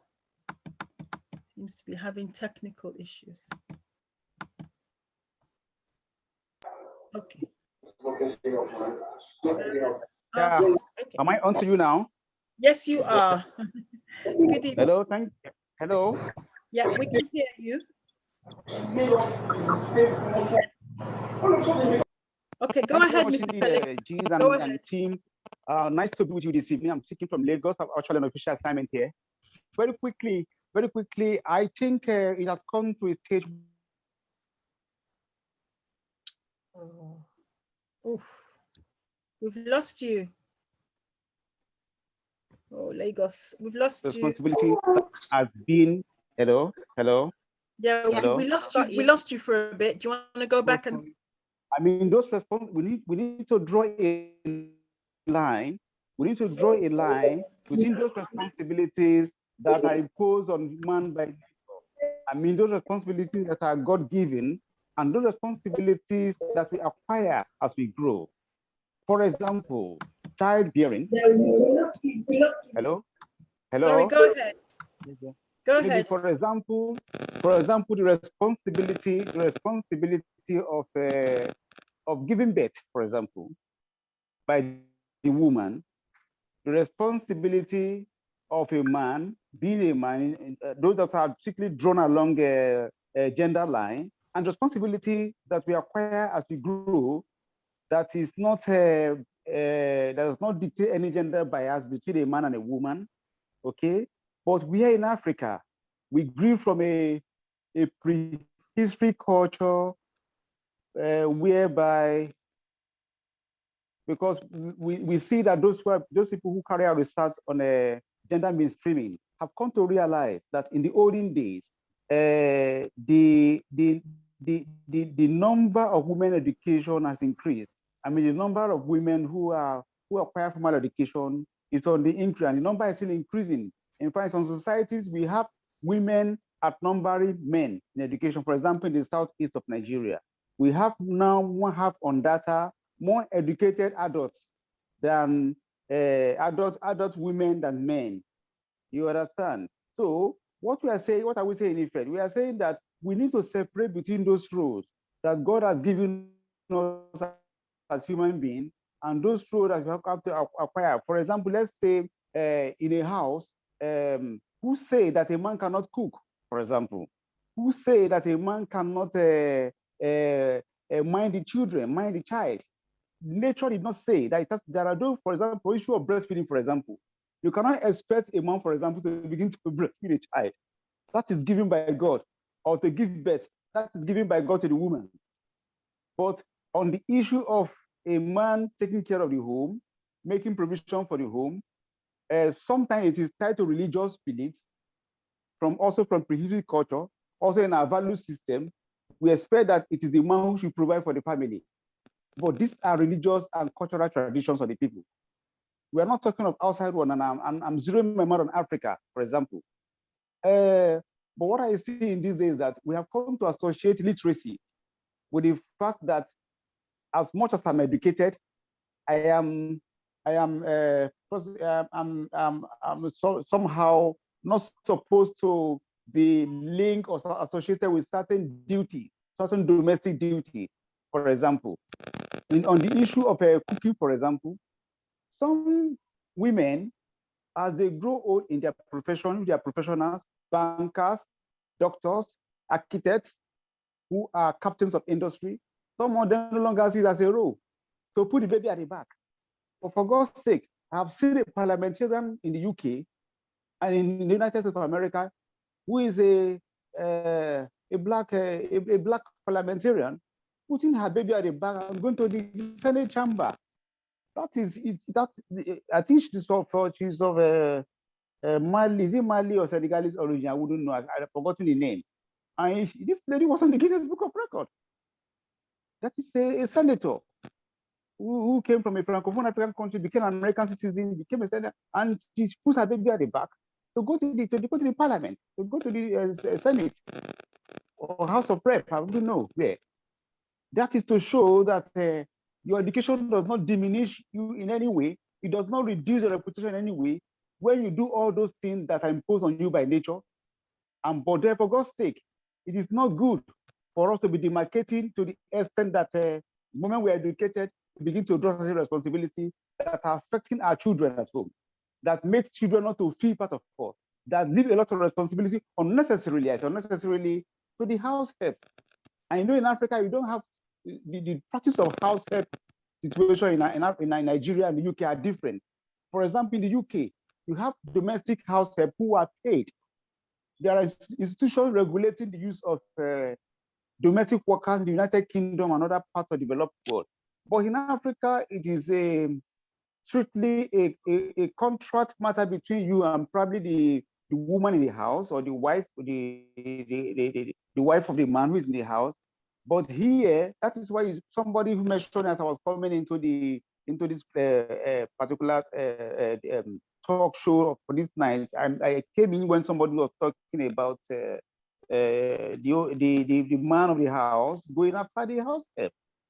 Why? Because there's no regulation. It is simply an informal way of engaging a domestic worker, which is becoming a problem in Africa. Nigeria legislation is already on in the National Assembly. There is a United Nations Charter, a convention on engagement of domestic worker that Nigeria have signed. We are trying to domesticate it here, and it's in the parliament.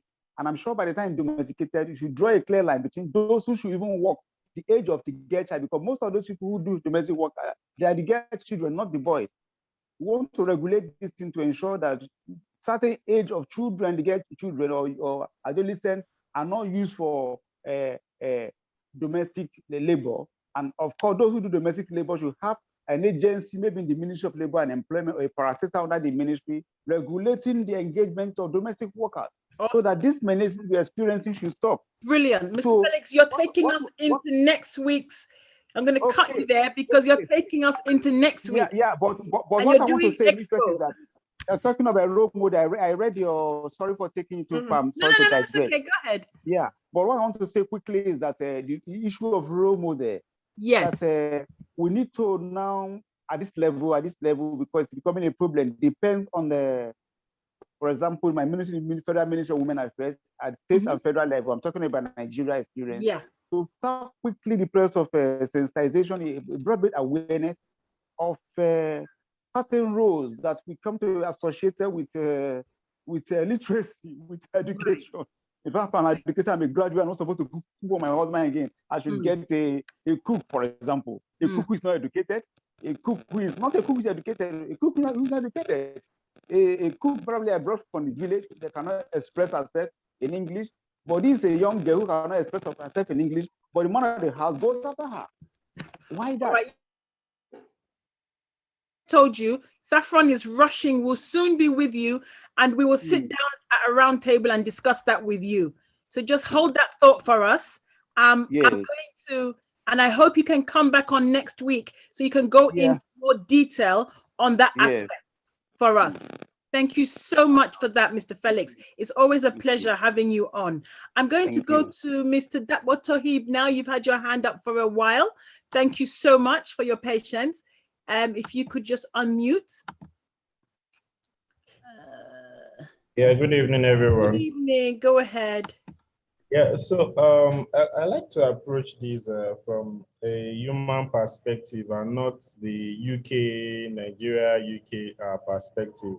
But before I go into that, I like to ask if we have a plan, that's like Saffron has a plan to bring this care home into the Nigerian system. I know some exist, but they are not like up standard. You know the way the Nigerian government works. They now believe in the public-private partnership thing, right? So please, because these systems on ground, they help the good ones, the good parent on ground to do better, like to sit up, and then the ones that are they are not doing good at doing very, very bad to also do a little bit, you know, good, so that they don't lose their children, you know, because if there's at least we know in this side of the world that they value that family, the family thing. So when it comes to the situation whereby you know that by law you can lose your child to a care home and stuff like that, I think it will help to bring some sanity back, because by then there will be more sensitization to the men, because I feel like it's a more fundamental issue in the side of the men. Because if you look, it's not like this thing started now. My own father, I have older ones that are female that he refused to send to school as at then, you know, and it's not like he was not educated. He was an educated person, but you know, they had a sense of value. So he was educated, but his value system, like you said, the culture, the culture was still in there that a woman should not go to school. Yes. So with a system on ground, I know there'll be a lot of education to solve this problem to a particular extent. Thank you. Thank you so much. Yemi, I'm going to send Please that. don't forget the question, though. The question. Yeah, she's going to answer it for you now. Yemi, okay. That is right at your doorstep. So please answer. Oh my goodness. When you're asking about the care, is that for Dapper, please don't mute yourself so that we can have this conversation since you're throwing it at me here. Are you talking about homes that look after young people? Yes. So children taken out of care into. Yes. But we do know that in Nigeria there are, be it that they're probably not regulated the way we have them here, there are orphanages and homes and social organizations, NGOs that have homes and orphanages for young people who come into the government's care.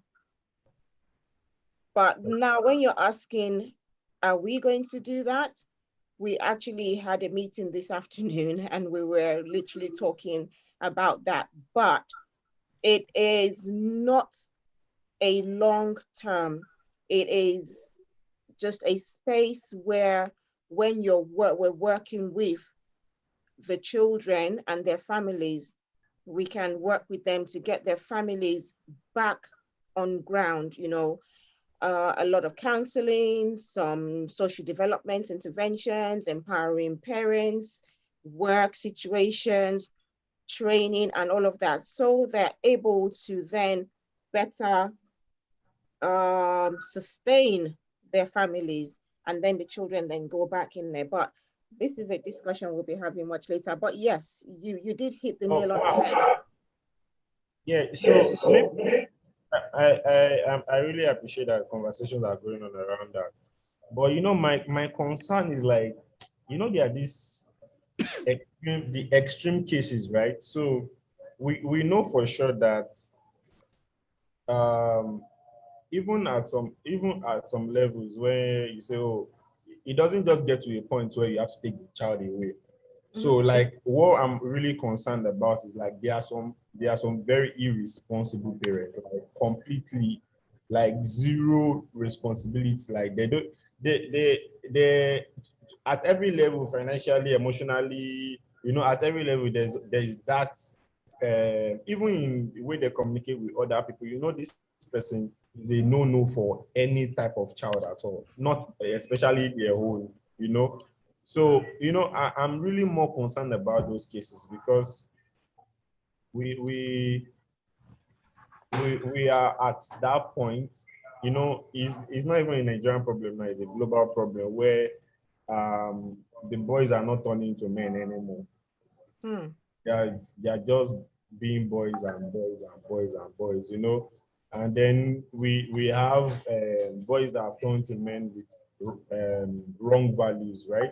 So those ones can still, you know, there's still, I think there's still, if you have tendency to get educated, you can still talk to those kind of people, and then maybe their sense of value will change.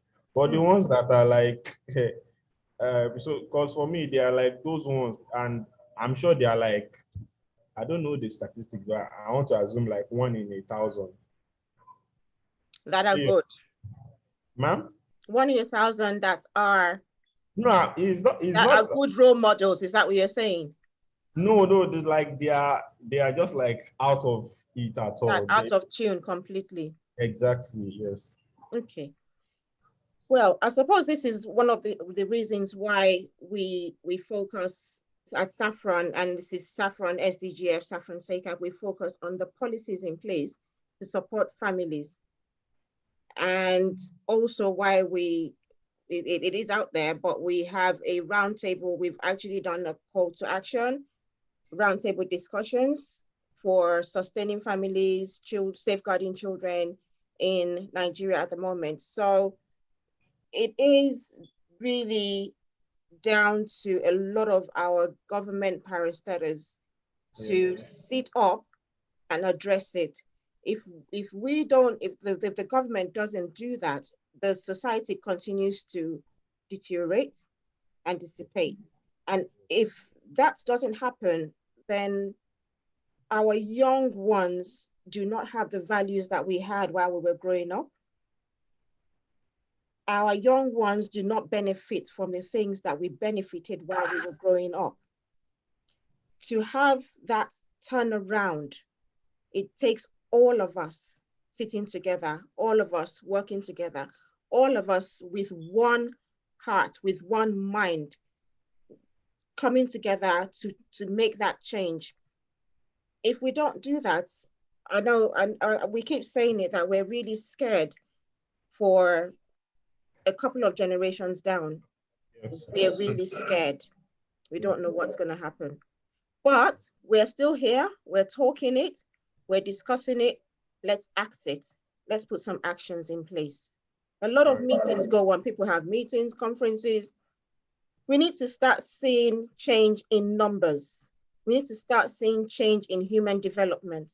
We need to start seeing change in children. So where we have, I don't know, 6 out of 10 not benefiting, we want to make it 8 out of 10 that are benefiting. Let's turn the figures around. Thank you very much. Thank you for your contribution.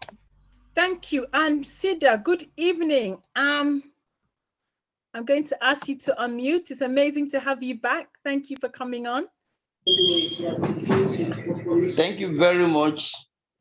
I missed the class last Wednesday. It's okay. It's good to be here.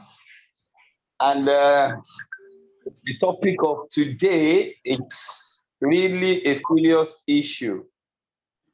And it's like something that I would have loved to use an adage in my language to express. You know, you permit me, it's like speaking in tongues. In the Yoruba, they say, Amukun eru ewo, oni okile nwo ewu sale. Now, these are issues that are very deep, that has taken a long time. It has gone, the foundation of what we're saying today has began many, many years back. It's like everybody throwing their debt in the public space. And then, because of the population of, it's very easy for bad things to go faster because influences coming from all of these places. Then when we put all of this debt into the public space, we now want government to come and pack them. By the time government will even start to pack them, you will not even see the effect of what government is doing, because the population of people who are involved in all of these dirty things are so many. Now we go back to the family values that has been taken away. And I see that coming from influences. And if I say foreign, opening ourselves up to foreign influence that we don't understand. And we are taking some of these things that does not even suit our system. Let me go back to days when we're growing up as kids. Majority of us came from the polygamous setting, where we have many wives and many children and everything. You still see moral values in those days. It was not as if the father was at home to look at for the children upbringing or whatever. The women are always there to pass the good qualities of values straight to the children. And then there are some formula that have come with creation. When you give back to a child, the first 6 years of that child, he's learning family values. But today, from 6 months, you're taking children to creche and all of these things. You're already exposing them to the public space without strong family values to help them take care of those influences that will be coming from the public space. So most of our children are growing without knowing family values, because from early age as 1, you have been exposing them what we call education. An education that is not built on strong family values is going to bring a lot of bad defects.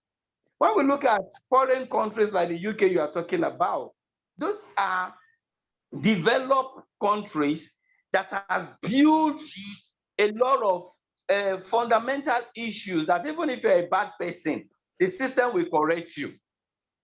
comparing it to a country that have nothing on ground.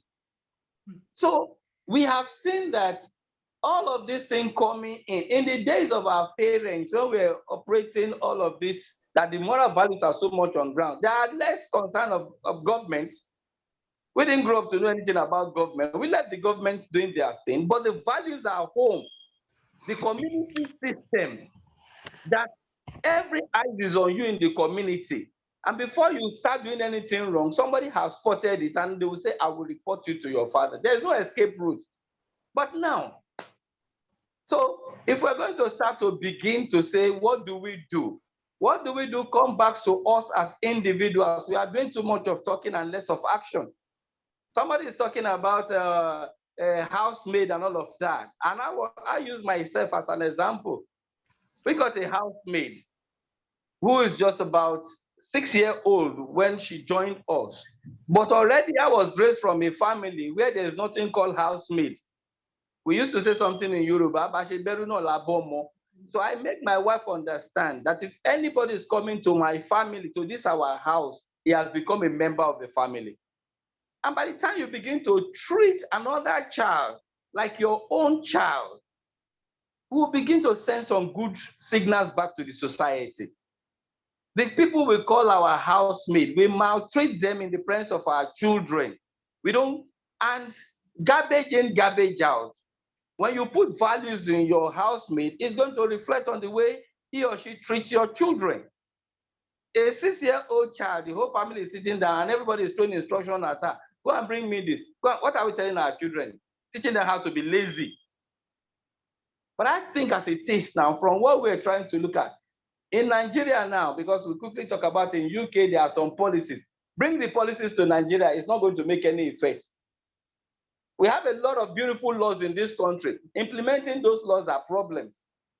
And that is why many NGOs have to come to the rescue to begin to do one little thing to put the society back to order. But I think when it comes to these values, honestly, we need to do more than, we have to begin to look at that person, because like in those days, I don't want to put the blame on women, because like we talk about, there are some wrong things that we're bringing to the system that I don't know where it came from. When you say the man is the provider, where did we see that from? There is nothing like that. Like, even let us use the Bible. The Bible simply said that the man is the head of the home. But when it comes to the provider, just trust your family that God is the provider, because it could use your one-year-old baby to win a kind of a very beautiful contract that is going to bring money to the family. It could use, God could use the wife, God could use the husband, but that should not take the values of the home. That should not. If the communication between the husband and wife is very cordial and good, it will reflect back to how the children will grow up. And I used to say this, before the woman marries me, he will go and tell this family that I'm a responsible man.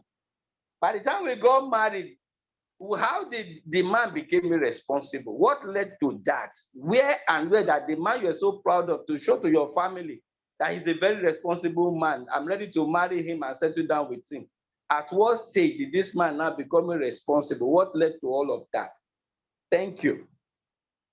Wow. Wow, that was deep. Thank you so much. I don't even know how to respond to that, to be honest. But that was amazing. And yes, you hit a lot of nails on the head where you talked about implementation.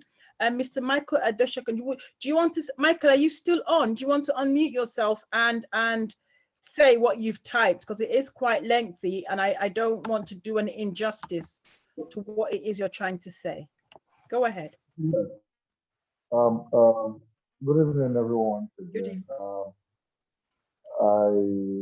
I appreciate who came on earlier, to speak from the legal perspective, from the legislative perspective, talking about a lot of policies being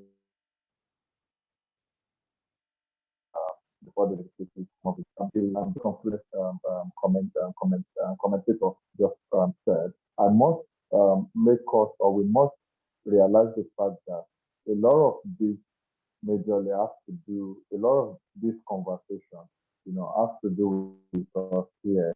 I mean, the impact is more on this side than that of the UK. A lot of people in other parts of the world, most especially the first world countries, like we're discussing, are very, very much aware of the law.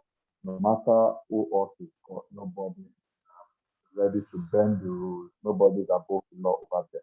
But here, we have problem with implementation. And I appreciate the fact that we have somebody from the Ministry of Women's Affairs on board tonight.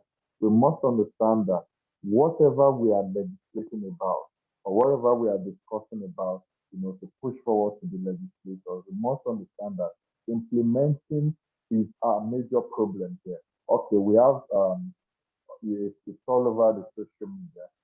We have a senator who went to talking about Senator Ado, a youth, a very young senator who went to a sex toy shop and beat up a woman right in front of the camera. It's all over. That's why I can mention the name now. So it's not an hidden thing. So we have a senator like that. Is this same kind of people you're going to, or a person? Let me not accuse all of them. Let me not paint everybody black there. Is that the same chamber you're going to? Here you have people who are getting married to young children of younger age. You know of someone who is also in the social media who got or on the internet who got married to a 3-year-old, a three or thereabout year old girl, or a 13-year-old girl. I mean. So we have a big problem to deal with here. And if we continue to change this issue like it's just going to mostly, like we just have our way, sincerely, we are going to be discussing the same thing in the next few years. We need to talk, put, as a matter of fact, we should have a print of like a bulletin of our discussion to be shared all across social media. Let's have a YouTube view that should be shared all across board on WhatsApp so that these things can get the ears that need to hear them and touch the minds that need to be touched. Sincerely, I'm very keen. You know why? Because each time I want to talk on this platform, I want to express myself, my own personal experience. I grow up, no. And I have to reset my mindset to understand that life now requires that I don't live or believe in myself. But I have to set a new standard for myself and what it has to be moving forward from my own generation. And while we are doing this, we also need to keep putting it on to their face that a lot of things that have been said has not been done. And this, it's okay. Looks like we're straining to hear you, Michael. Yeah, we need to start a lot. No, the network is really poor. I think the network is dragging. So most of what you said, we were unable to hear, unfortunately. But I think I did capture and to encapsulate what you were saying. Hold on, Michael. I think from what I gathered from what you were saying, it's coming down to the legislative side. We really need to work on. I feel the part which we can actually come in is to stop the family, I mean the household now, from breeding more children who are going to become irresponsible tomorrow. We have to start from the court marriage section, where people have to go through a certain, probably an exam or something on lectures and get to a certain score before you can actually come forward as a couple for proper registration. And except these things are being done, to actually test the knowledge of these people, to know if they are legally ready, psychologically, emotionally, and all rounds to actually put themselves in the shoe of becoming a couple. Becoming married. We don't test all these things like we did with the medical protocols, the teachers, the nurses. If we don't test the knowledge of families, I think we'll continue to have these issues breeding on and on and on. Thank you. Awesome. Wow, I agree with you. And I think what she's saying is basically that before people come together, they need some sort of counseling or someone to certify them that they understand the agreements that they're getting into and the requirements that's what's demanded from both sides of the party coming into that relationship or that marriage. And I think I agree with you, because a lot of people come into relationships and marriages without really understanding each other. And when they start to drift apart one way or another, it affects the children that have come out of that that relationship or that coming together. So it is a salient point that you've put through. If we're going to be sustaining our families, we need to actually be looking at that discourse even before they come together. So, wow, that's a big one. Okay, Mr. Felix, you need to unmute yourself, and I think this is giving us 1 minute each now to talk. Yeah, I can see your face. Madam Timekeeper. We can't hear you, Mr. Okay, Felix. yeah. Okay. Am I on to you now? Yes, we can hear you now. Yeah, very quickly. I think we are coming to a stage also when we need to, because the way leadership is produced in Africa, Nigeria, for example, how do we produce our leaders, and what kind of orientation does a man in Africa in the third world who presents himself for leadership, what kind of orientation is the public looking at? I mean, the electoral public. In the UK and other parts of developed countries, we have people who, I mean, leadership is, the leaders are groomed. Leaders are groomed. If you check those people who are in the legislature, in the presidency, in the developed countries, you discover that 40, 45, 50 years back, you will discover that they were actually groomed for that leadership. They were prepared by certain institutions. But here in this part of the world, we have not agreed. We have not agreed that a lot depends on the social protection system. I have not seen any country in the world you have, for example, I think we have about 13 million children out of school. Scary. In Nigeria alone, I did the US statistics, we actually is very much correct. 13 to, because of COVID, now escalating to 15 million out of school. And then in the same country, you have out of these out of school children, you have those who are not in the normal family environment, 9 million. Those who have no family identity. We don't want to say which parts of the country they come from now. We are looking at a generic problem at the country. Please, I'm saying something very serious. We also have a situation whereby the government has not taken, I don't know what is called political will or who we can imagine as a leader.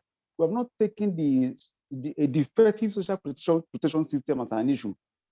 All our attention is how much is being allocated to education anyway. The education that does not care whether those 9 million, 13 million children on the street are enrolled, does not put a system in place.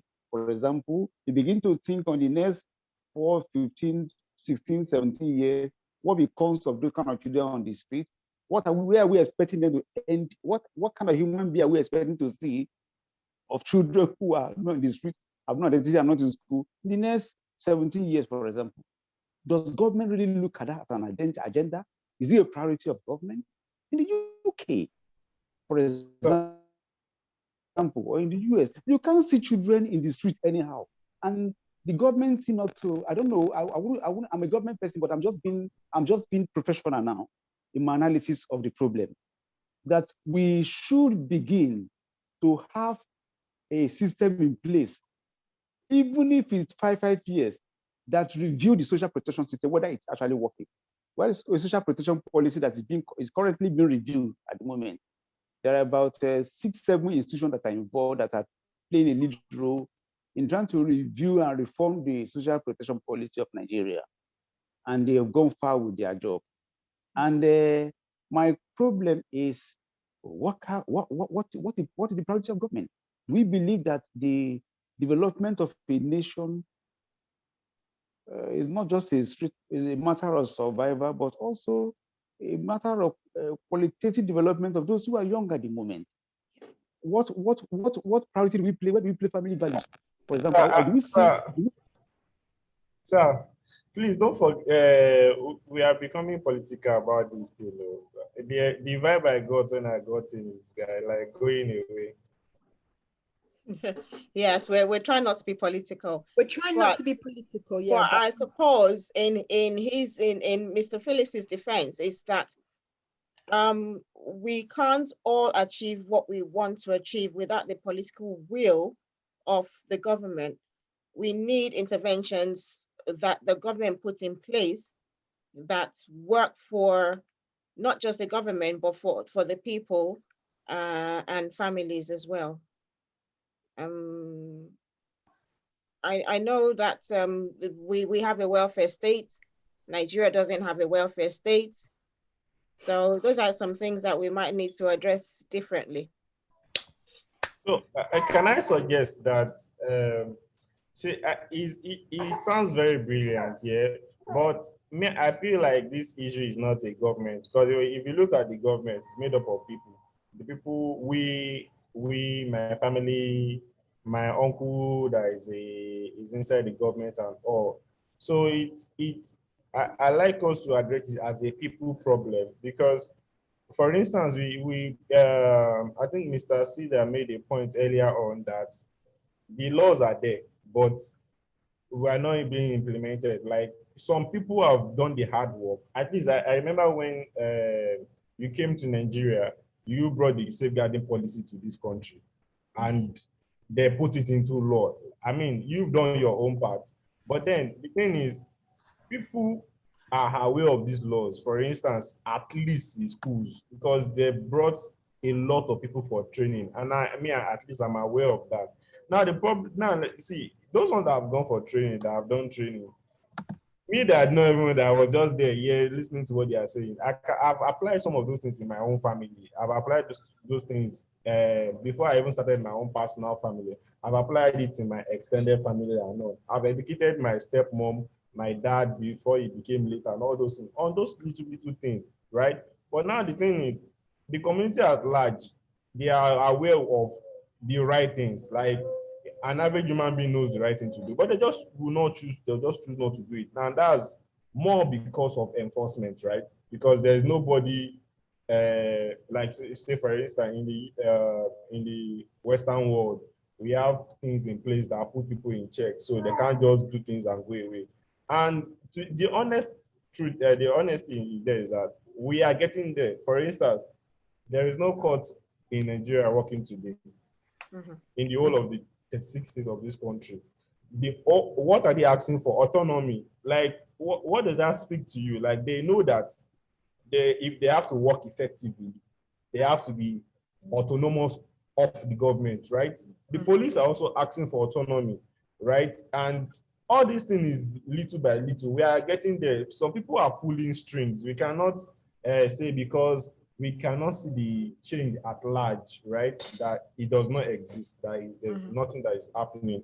And that's the problem. Like, somebody will go and start in school under his 2-bedroom apartment now, and we don't know that there's a safeguarding policy. Tomorrow, enforcement will go there. If the moment they found out that they have a tool to fight them. So the fact that, let's say, the people in enforcement are not 100% aware of this policy does not mean it does not exist. It does not mean that there's no, we're not going to get to a point where those things are going to be 100% in place before people start messing around. So, I like us to be, a little bit positive, right? Because some of us are still living inside this country. We are still here, and we are in the system. Dapo, you know that you just correlated what he was saying in a way, because it's down to us individually, and your word of your choice was also, I don't know if you were here when Hakeem was here, he said at the end of the day, it is a matter of choice. What you choose to do, how you choose to build your family, how you choose to interact with them is down to each individual. Now we look at the things that sort of bring you to that option, which is social, economic, and welfares and all of that. But then you also mention the fact that a lot of the policies that will also support you to do this are not being enforced. So there is a balance with the individuals and the government. And it has to be a good balance where we both working on par to make these things work and to sustain our families. We all need to come back to the table and work together, see how we can join hands together to make it happen for our children and families. Brilliant.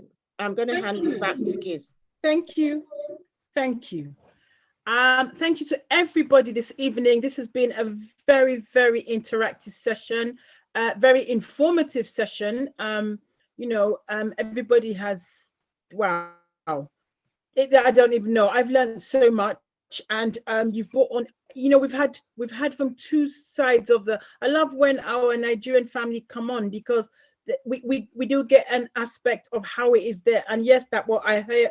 I hear you. We've got to keep that positive spin, yeah. Because let me just say this quickly before we go, because we have run over a bit. But I thought there was a reference made to the politicians here who are being groomed for their positions and whatnot. Just put this down, that a lot of the historic abuse, yeah, a lot of the historic abuse and negativity is from these same people who were groomed for their positions. So to be honest, they're not any better, yeah, than the politicians you have out there. I'm just putting that out there. We're not going to go into a debate for now. We'll leave it till next week. But the point I'm trying to make is there are laws out there in Nigeria. We know that. You're so right that, well, who is the government? We are the government. And refusing to put it in the bin, you're breaking the law. So let's keep that in mind. Next week, please, let's continue the discussion. We'll be discussing still sustaining African families, but we'll be talking about the integrating our culture and values with safeguarding and child protection systems. Okay, so it would be amazing for all of you to come back. Let's, like we always say, it takes a village to raise a child. We are the village, and that's not just the African community, that's our Caribbean family. Please, you also are part of this. We need to change the narrative. We need to change a lot of things. So please, guys, we will not be staying as late as we have stayed today. I'm in a good mood today, but everybody have a good evening. It's been amazing. Thank you to all of you who have come on. To Mr. Sida, I salute you. Thank you so much for coming on this week. And see you next week. Vicky Roberts, you're always on. Thank you so much for your input. Mr. Michael Adeshokun, amazing insights. Hope to see you again, and thank you for all you're doing out there. Mr. Felix, it's always a pleasure. You even joined in from Lagos. I have so much love for you. Take care, and we will be speaking soon. Uncle Dapo, I can't even, this is now Dobale time for you. Thank you. Honestly, I love you. I respect you for all you do for Saffron and for the support. You are Saffron. So who else am I going to see? Auntie Jacqueline is in the house. We didn't shout you out. Good evening, Jacqueline, all the way from Kaduna. Good evening. Good evening. You can't hide, Jacqueline. How are you? My lovely. Thank you for always coming on. Thank you. Can I just quickly say that this is a fantastic topic. I cannot wait for next week. I think it's something that we need to dwell on. Yeah, thank you. No, thank you, because you're always on, and I know it can't always be easy. So thank you. Uchenna Emeronye, Thank you, thank you, thank you so much. To our Facebook family, God bless you. And to my colleague, Marcia, thank you so much. Unmute yourself, Marcia, if you want to give us a couple of words, if you want. Go ahead, Marcia. Thank you so much. I want to hear the last words from you. Thank you everyone who joined in. It was an awesome evening as usual. And as you know, I was multitasking, but I found myself in another group talking about positive parenting in the Black family, which was quite strange. So we need to do awesome. work. We need to break the cycle. So thank you everyone who joined in from wherever you are. And as you know, Saffron's family, we're always here for you. See you next week. Brilliant. And to the boss, Yem, last words from you. You're very funny, you know. Thank you so much, everyone, for joining us. I think it's been an exciting evening, but we really do continue this conversation. And she's frozen like Elsa. Really? But I think she's happy. You froze just a moment. It's okay, go ahead. Am I back?